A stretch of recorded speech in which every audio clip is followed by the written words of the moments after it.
Hi everyone, my name is Hope Wright. I am actively, awkwardly standing in front of you. However, today I'm going to be doing a speech on identity and Latina dad within the Tattooed Soldier. What does it mean to belong somewhere where every place you've ever known has been taken from you? For many people, identity is tied to stability, whether it be through family, home, culture, or language. But for immigrants, especially those afflicted by violence and displacement, identity becomes something way more fragile and way more complex. It is not simply inherited, it is actively reconstructed, negotiated, and hidden, hence erasure. This said tension is at the heart of The Tattooed Soldier, a novel that follows Antonio, a Guatemalan immigrant living in LA after fleeing from political violence. Through Antonio's experiences, our author, Hector Tobar, challenges a simplified idea of Latina dad as a unified identity. Instead, he actively reveals Latina dad as something fractured, controlled by trauma, class, and wrongful power. And Latina dad is too often treated as a single, cohesive cultural identity, as if shared language and geography creates a shared common experience. But Tovar's novel shows us that this assumption is extremely inaccurate. It can erase the very differences and tensions within Latinx communities themselves. Antonio first arrives in LA carrying the weight of significant traumatic loss. His wife and child have been murdered in Guatemala as victims of state violence. When he comes to the US, he is not just starting over economically, he is completely rebuilding his entire sense of self. In Guatemala, he was a middle-class man, educated, with a stable home. In LA, he is now homeless, invisible, and completely disconnected from everything he's ever known and the identity he has in himself.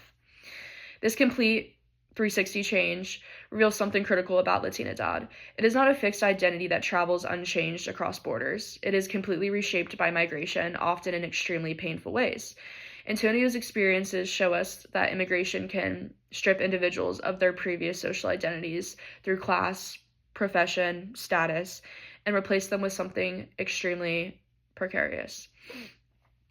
Tobar then complicates this idea that shared ethnicity automatically creates solidarity.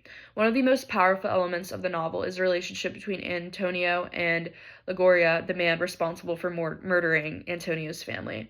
Both are Guatemalan, both are Latino, yet they exist on the opposite sides of a brutal power dynamic. I would like to go into a quote to show the extreme ways that Antonio is living. Sleep under the freeway. Antonio has heard this phrase more than once in the weeks leading up to his humiliation. As the money in his wallet slowly disappeared and the prospect of eviction became a certainty. Sleep under the freeway, it was almost a refrain in the neighborhood. On chapter 1, page 7, when Antonio and his roommate, Jose, are evicted from their apartment, they begin their search for a campsite under the freeway bridges. That sleep under the freeway is spoken so frequently that it suggests the extent of the homeless issue in LA at the time. Everyone knows where the homeless stay, so many stay there, impossible to ignore. Lagoria is now living in LA as well. He has assimilated into American life in a way that Antonio cannot. He has stability, money, and a sense of control. But this is what makes the contrast so disturbing, that Lagoria's success is built on violence, on the very system that destroyed Antonio's life. Quote, to live forever with the voices of boys and girls, their last words, and calling out to their mothers, that was the biggest sacrifice.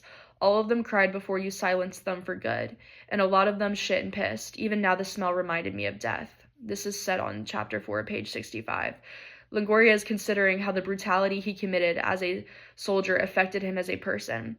This is significant because he has internalized much of this life as a soldier, even tattooing his Battalions namesake onto his body and as an expression of identity. But these acts are too horrible to compartmentalize or ignore, and killing children is the one that continues to haunt Longoria. This then forces us to confront an uncomfortable truth. Latina dad does not erase the hierarchies of power. Within Latino communities, there are deep divisions based on class, political history, and personal experiences. This idea that all Latinos share the same identity ignores those realities.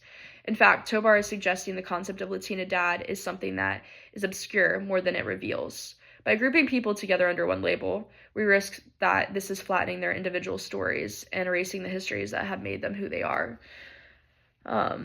Antonio's identity is not defined simply by being Latino. It is defined by trauma and exile. He is haunted by his past, not just psychologically, but as a fundamental part of who he is. Even in LA, thousands of miles away, Guatemala is still extremely present in his identity. This raises a crucial point. Identity is not something that we leave behind when we migrate. It follows us, usually in ways that are difficult to reconcile and adapt to our new surroundings. For Antonio, this created a sense of dislocation. He does not fully belong in Guatemala anymore because it has been completely destroyed for him, but he also does not belong in the U.S. This is where he feels very marginalized and invisible. This exists between a reality that immigrants experience. This in-betweenness is a crucial aspect of Latina Dad that is overlooked. It is not just about cultural pride or shared heritage. It is about displacement and about navigating multiple identities that do not fit together nicely. Tobar is using LA itself as a symbol of this fragmented identity. This city is often imagined as a place of opportunity, a destination for immigrants seeking a better life. But in the novel, we see the harsh realities, as it is also a place of inequality, where people like Antonio are pushed to the very edge. Even within the city, there are vastly different experiences of what it means to be Latino. For some, like Longoria, Los Angeles offered a chance to reinvent himself to gain power. For others, like Antonio, it becomes a space of survival, where identity is reduced to basic needs, like food, shelter, safety.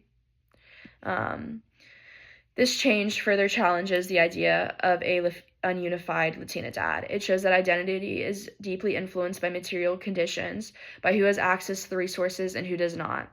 Another important dimension of the novel that stuck out to me was the role of memory and that placement with identity. For Antonio, he can't escape his past. It is haunting him harshly, and in many ways, he does not want to. His memories are painful, but they're also a connection to his family and the person he once was, which he does not want to let go of. This shows us that identity is not just about the present. It is about how we carry the past with us. For immigrants, this can create a constant tension between remembering and trying to move forward. This also speaks to grief as well. In Antonio's case, this tension leads him to seek justice. His confrontation with Longoria is not just about revenge, it is about reclaiming a sense of identity that has been taken from him. It is his attempt to finally assert himself in his past, and the lives of his family still matter. But even this act is extremely complicated, as we've seen. It does not restore what he has lost. It does not fully resolve his sense of dislocation, but it capitalizes on the limits of any single action that he can do to repair his fragmented identity. This tells us that Latina Dad is not simple or unified identity. It is completely constructed by a wide ranges of experience, whether it be migration, violence, memory, power. It can create tensions, but it also masks important differences. Most importantly, Tober's novel challenged us to move beyond surface-level understandings of identity. It asks us to recognize the complexity within communities that are often treated as one-wayed. If we truly want to understand Latina Dad, we have to listen to these individual stories of people like Antonio. And we have to acknowledge the ways in which this identity is not by his culture, but by history, family history, and circumstances. Concluding this, I would like to say that the Tattooed Soldier argues that Latina Dad is not a unified or stable identity, but a fractured and evolving concept defined by displacement, trauma, and wrongful power dynamics. This reveals to us that true understanding of Latina identity requires acknowledging the internal divisions, lived histories, and enduring impact of violence rather than relying on simplified cultural assumptions.